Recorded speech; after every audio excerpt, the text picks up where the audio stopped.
नमस्कार बच्चों, स्वागत है आप सभी का आज के इस वीडियो में, जिसमें हम सॉल्व करने वाले हैं 18 सितंबर 2020 की वर्कशीट।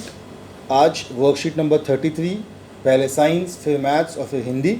ये 10th क्लास का इंग्लिश मीडियम का सॉल्यूशन का वीडियो है। तो शुरू करते हैं। हमने टॉपिक शुरू किया था पिछली क्लास में मेटल्स एंड नॉन मेटल्स, जिसमें हमने पढ़े थे कि मेटल्स क्या होते हैं, नॉन मेटल्स क्या होते हैं। आज आगे बढ़ते हैं। Reaction of metals with acids. तो बेटा जो मेटल होते हैं, जो धातु होते हैं, वो एसिड से रिएक्ट करते हैं और एसिड से रिएक्ट करने के बाद वो हाइड्रोजन बनाते हैं। इसका सबसे छोटा एग्जांपल आपके घरों में होता है। आपके घरों में पूजा के बर्तन होते हैं अधिकतर, जिसमें तांबे के या पीतल के बर्तन होते हैं। उनको साफ़ करने के लिए हम नींबू का इस्तेमाल करते हैं, क्योंकि नींबू जो होता है वो एक अम्ल होता है, वो एक एसिड होता है। और मेटल के बर्तनों को एसिड से साफ़ करने पर ऊपर की जो पूरी लेयर होती है वो निकल जाती है, वो हट जाती है।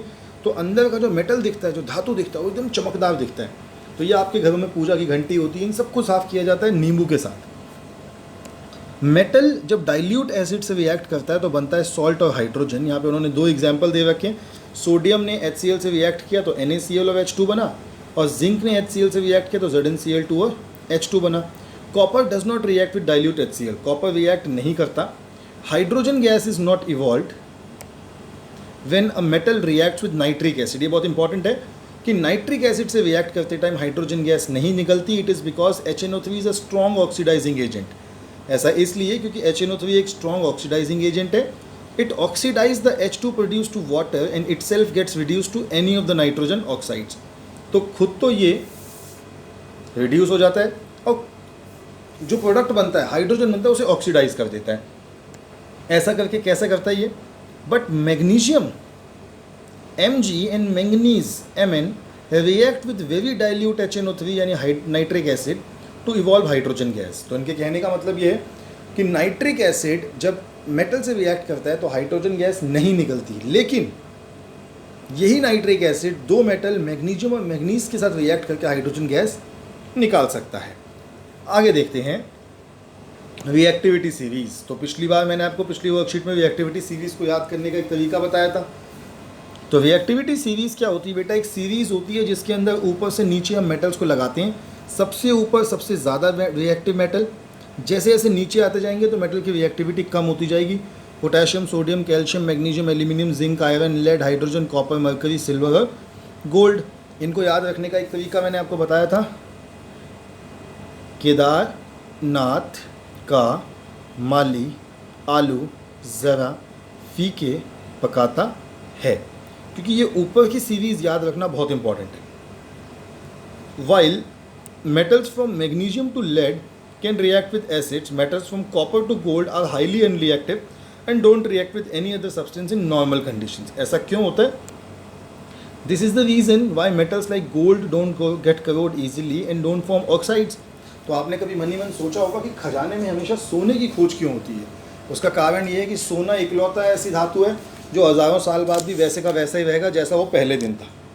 Hydrogen is a non metal but still has been included in the reactivity series as it helps in the comparison of reactivity of metals. तो हाइड्रोजन रिएक्टिविटी सीरीज का पार्ट ना होते हुए भी उसका एक पार्ट है, क्योंकि हाइड्रोजन को यूज़ करके हम रिएक्टिविटी को बहुत आसानी से कैलकुलेट कर सकते हैं। फिर इसके बाद है reaction of metal with solution of other metal. तो इसको हमने फर्स्ट चैप्टर में ही पढ़ा था। Metal A plus salt of solution of B gives salt solution of A plus metal B। जो ज़्यादा रिएक्टिव मेटल होता है मेरे बच्चों, वो कम रिएक्टिव मेटल को उसकी जगह से हटा के खुद उसकी जगह ले लेता है। तो कहते हैं ना कि जिसकी लाठी उसी की भैंस।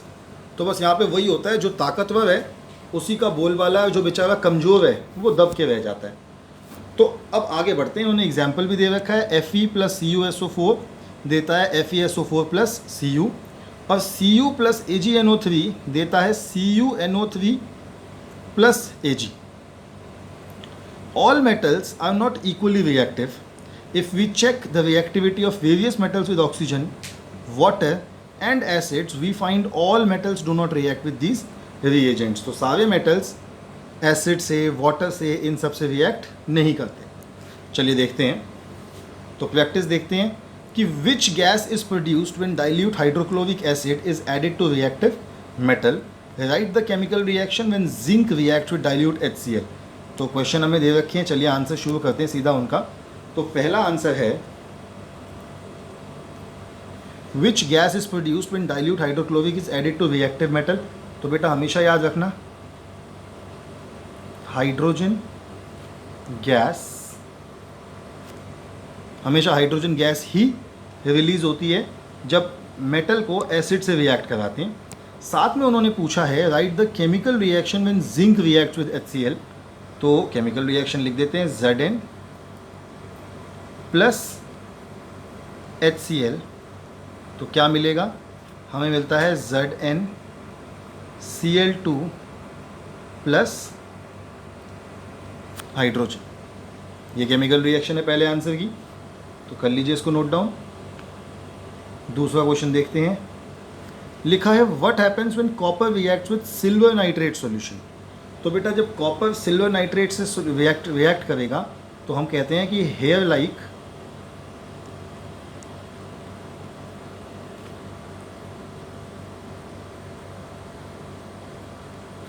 crystals of Ag and blue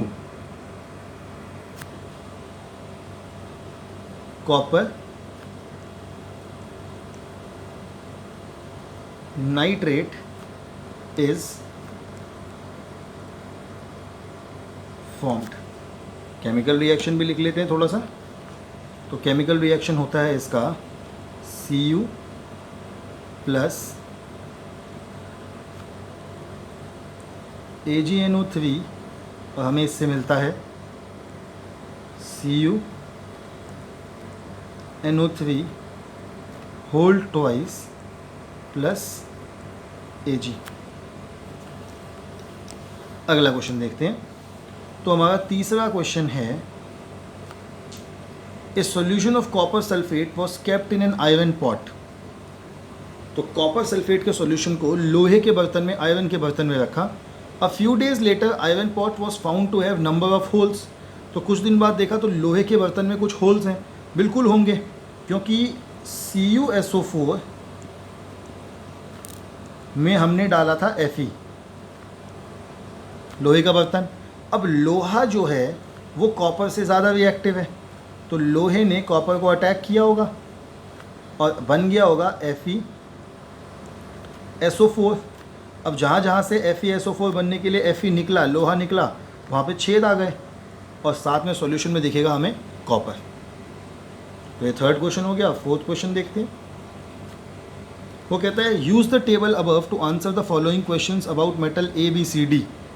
अब ए देखिए, ए आयरन सल्फेट के साथ कोई रिएक्शन नहीं करता, लेकिन बी आयरन सल्फेट को डिस्प्लेस कर सकता है। और सी को देखोगे तो सी सिल्वर को डिस्प्लेस कर सकते हैं, यानी कि सी जो है वो बी से कम रिएक्टिव है। और डी अगर आप देखोगे तो डी किसी के साथ रिएक्ट करता ही नहीं है, यानी डी सबसे कम रिएक्टिव है। तो सबसे ज़्यादा रिएक्टिव कौन सा हो गया, बी। और ये मुझे कैसे पता लगा कि सबसे ज़्यादा रिएक्टिव ये है, क्योंकि मैंने देखा कि वो किसी से रिएक्शन नहीं करता। और इन सब में जो सबसे ज़्यादा रिएक्टिव है, अगर मैं आपको सिंपल तरीके से समझाऊँ तो एक तरीके से आप ऐसे भी चेक कर सकते हैं। मैं देखता हूँ कि iron sulphate, copper sulphate, zinc sulphate और सिल्वर नाइट्रेट, इसमें सबसे ज़्यादा रिएक्टिव कौन है, जिंक है। तो देखता हूँ क्या जिंक को कोई डिस्प्लेस कर पाता है, तो यहाँ कोई डिस्प्लेसमेंट नहीं हुआ, यानी जो भी यहाँ पे है वो जिंक से कम रिएक्टिव है। जिंक के बाद दूसरा नंबर आता है आयरन का। देखता हूँ आयरन को कौन डिस्प्लेस करता है, तो बी आयरन को डिस्प्लेस कर पा रहा है, यानी बी जो है वो सबसे ज़्यादा रिएक्टिव है। अब पहला क्वेश्चन यही था कि which is the most reactive metal, तो मैं कहूँगा first part B is most reactive metal. Second part इसका है what would you observe if B is added to a solution of copper sulphate. तो अगर बी को कॉपर सल्फेट में डाला, अब देखिए बी आयरन से ज़्यादा रिएक्टिव है, तो जाहिर सी बात है कि कॉपर से भी ज़्यादा रिएक्टिव होगा, क्योंकि कॉपर तो कमज़ोर है। तो मैं कहूँगा बी विल डिस्प्लेस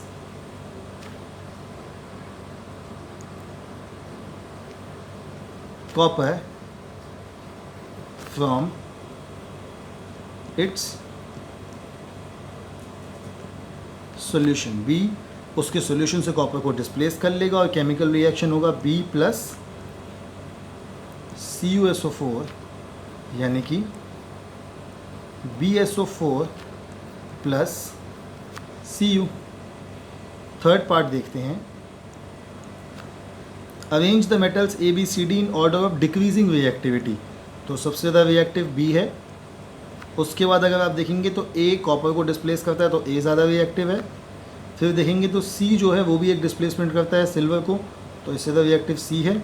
और D बेचारा गरीब लाचार, कोई रिएक्शन नहीं करता, तो D उल्टा निशान बना दिया। तो जो D है वो सबसे कम रिएक्टिव है। तो देख लीजिए बच्चों, आज की वर्कशीट तो मैंने आपके साथ ही सॉल्व करी क्वेश्चन पढ़ के, तो आपको आ गई होगी आज की वर्कशीट समझ। आगे बढ़ते हैं आज की वर्कशीट के साथ और देखते हैं अगली वर्कशीट किस चीज़ की है। तो आज की आपकी अगली वर्कशीट बेटा मैथ्स की है, और आज आपको क्या बोला है, आज हमने फिर दोबारा फॉर्मूले रिकॉल करने। ये फॉर्मूले बहुत रिकॉल कराते हैं। वर्कशीट नंबर 33 18 सितंबर, वो कहते हैं लेट्स रिकॉल। तो रिकॉल कर लेते हैं। रिकॉल करते हुए उन्होंने हमें बताया कि साइन थीटा क्या होता है, 1 कोसेक थीटा, और टेन थीटा क्या होता है, 1 कॉट थीटा। सेक थीटा क्या होता है, 1 कॉस थीटा, और कॉस थीटा क्या होता है, 1 सेक थीटा। थीटा भी लगा लो साथ में। कॉट थीटा होता है 1 टेन थीटा, और कॉसेक थीटा होता है 1 साइन थीटा। आप चाहो तो थीटा की जगह ए लिख सकते हो, क्योंकि यहाँ पे ए लिखा है। कई बच्चे कहेंगे कि सर आपने गलत करवा दिया, इसलिए पहले बता रहा हूँ कि थीटा की जगह ए लिख लीजिए तो भी आपका सही है, ए नहीं लिखते तब भी आपका सही है, तब भी कोई आपका गलत नहीं कर सकता। अब देखिए होता क्या है, आपको ए बी दे रखा है 1a, बी सी दे रखा है 1a, और ए सी दे रखा है √2a। तो आप चाहें तो आप सबकी वैल्यू निकाल सकते हैं। कैसे, हमें पता है साइन थीटा P/H होता है। P क्या है इसमें, BC अपॉन H क्या है, AC, तो BC अपॉन AC 1/√2। ऐसे ही सभी की वैल्यू निकाल सकते हो, क्योंकि फॉर्मूले आपको पता है। फिर उन्होंने आपको एक चीज़ और बताई कि we can find the value of different trigonometric ratios. हम चाहें तो अलग अलग ट्रिग्नोमेट्रिक रेशियोज़ की वैल्यू ऐसे इससे निकाल सकते हैं। अब इसी में एक चीज़ और देखिए, find values of given trigonometric ratios with the help of table and write true and false. तो देखते हैं क्या बोल रहा है वो हमको। साइन 90 इज इक्वल्स टू 1 और कॉस 60 इज इक्वल्स टू 1/2। उसने कहा था कि साइन 90 कॉस 60 के बराबर है। अब देखिए यहाँ पे साइन 91 और कॉस 60 1/2 तो बराबर तो नहीं है, तो ये फॉल्स है। ठीक है, ये ट्रिग्नोमेट्रिक रेशोज़ हैं, ये टेबल है जिसको आपको याद करना है। ये टेबल बहुत इंपॉर्टेंट होता है। अब थोड़ा सा इस टेबल के बेसिस पे कुछ क्वेश्चन सॉल्व कर लेते हैं, तभी समझ में आएंगी चीज़ें। तो पहला क्वेश्चन है राइट ट्रू और फॉल्स। तो इस क्वेश्चन को ही करेंगे हम सॉल्व। उसने कहा tan 60 is equals to cot 60। तो मैं देखता हूँ tan की वैल्यू 60 पर क्या है, √3, और cot की वैल्यू 60 पर क्या है, 1/√3। इसका मतलब ये तो फॉल्स है, ये वैल्यू सही नहीं है। कोसेक 30, तो कोसेक की वैल्यू 30 पर है 2, और cot 30, cot की वैल्यू 30 पर है √3, ये भी फॉल्स है। एक ऊपर वाले दोनों पार्ट छूट गए शायद, साइन 60 और cos 30। तो साइन की वैल्यू 60 पर 3/√2 और cos की वैल्यू 30 पर 3/√2। तो ये वाला जो पहला वाला पार्ट है ये ट्रू है। साइन 45 और cos 45, तो साइन की वैल्यू 45 पे 1/√2 और cos की भी 1/√2, यानी ये वाला पार्ट भी आपका ट्रू है। तो कर लेंगे आप लोग इसको नोट डाउन।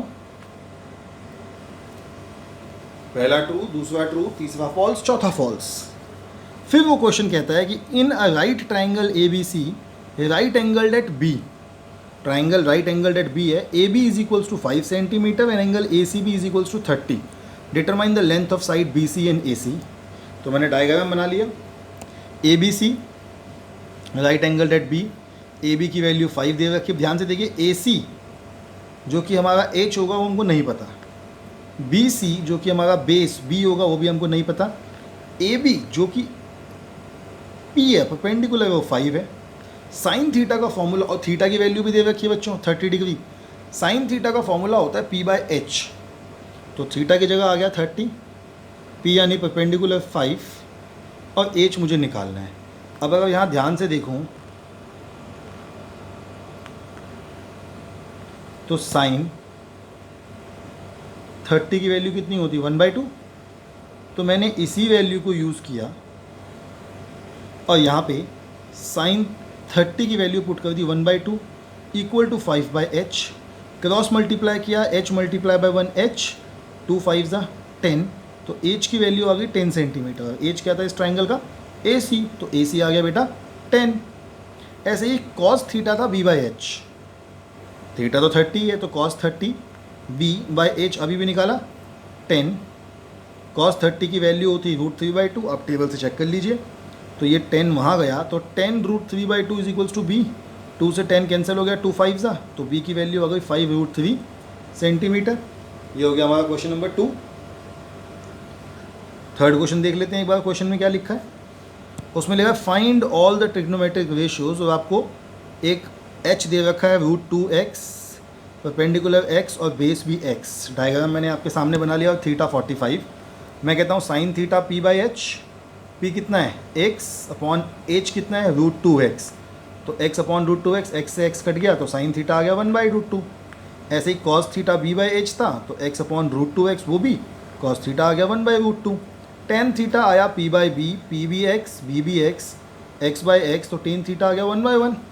अब कोसेक थीटा साइन थीटा का उल्टा होता है, तो साइन थीटा अगर 1/√2 था तो कोसेक थीटा सीधा √2/1।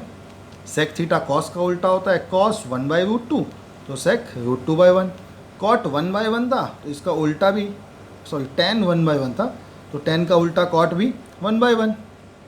तो बच्चों मैथ्स की वर्कशीट हमारी एंड हुई। आपसे मुलाकात होगी कल। अब आप लोग सोच रहे होंगे अरे कल, अभी तो हिंदी की वर्कशीट बची है। तो बच्चों हिंदी की वर्कशीट का सॉल्यूशन आपको मिलेगा आज ही के हिंदी मीडियम के सॉल्यूशन वीडियो के अंदर। तो आप 10th का हिंदी मीडियम का वीडियो निकालिए, उसमें लास्ट में हिंदी की वर्कशीट सॉल्व कर रखी है, आप उस हिंदी की वर्कशीट को देखिए और अपना काम पूरा कीजिए। हम आपसे कल फिर मिलेंगे कल की वर्कशीट के साथ, और हिंदी मीडियम की वीडियो आपको मिलेगी नीचे, हिंदी मीडियम की वीडियो का लिंक नीचे डिस्क्रिप्शन में आपको मिल जाएगा। तो आपसे कल मिलते हैं बच्चों, तब तक के लिए stay healthy and stay safe.